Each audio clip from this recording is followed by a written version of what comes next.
تعریف د حسن تی او ښکلا تا ته راجع کیږي. تعریف د حسن تی او ښکلا تا ته راجع کیږي، په تا خو اندازه ده د زینت تمامه شوې، او زموږ دې پرې بې شمېره وي درودونه سلامونه په چا چې سلسله د نبوت تمامه شوې.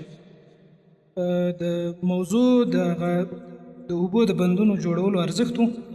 نو اوبه څه دي؟ اوبه ژوند ده.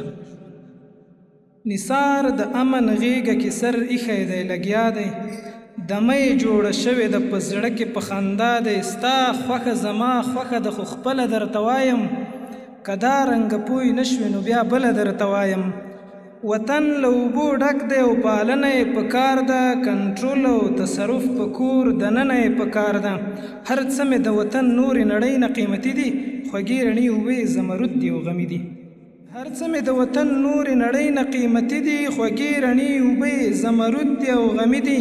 نو دا د وطن ژوند دی او منبع د ښکلا ده، اوبه د وطن روح ده او برېښنا د وطن ساه ده.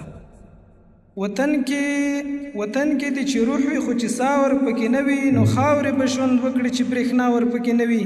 په ځان د بساینې او خپلواکۍ قیمت به څو وي، متل دی د پښتو چې پردی کټ تر نیمو شپو وي. راویښ شه او راپاڅېږه، قدم په دې لار واخله، له خپلو موجوده و امکاناتو نه کار واخله. وطن له تورو شپو تورو تیارو نه را بهر کړه، د مینې شفقت غېږ ترې چاپېره کړه، لاس ورکړه.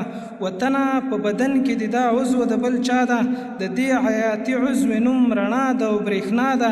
که دا حیاتي عضو یې در قطع کړه نو مړ په خدای که خو وطنه ته د دې سر ټیټی وړي. که دا حیاتي عضو یې در قطع کړه نو مړ په خدای که خو وطنه ته د دې سر ټیټی وړي. که لږ سر راوښوري او لږ لاس په کار شي، بندونه د برېښنا جوړ کړئ او تیر له انتظار شي. وطن به له دې تورو شپو نه را بهر کړئ، ښکلا د دې ښارونه د وطن به یو په زر کړئ. ارزښت د دې اوبو له دغې ټولې نړۍ بر دی، عزت د دې وطن دی که د لر دی که د بر دی. د دې لاسته راوړنې عملي اقدام ضرور دی، د دغو پروژو په لور غښتلی ګام ضرور دی. که دا کار دې ونه کړ نو په څه ښه یې مسؤل صاحب، خوبونه دې بس وینئ او ویده ښه یې مسؤل صاحب.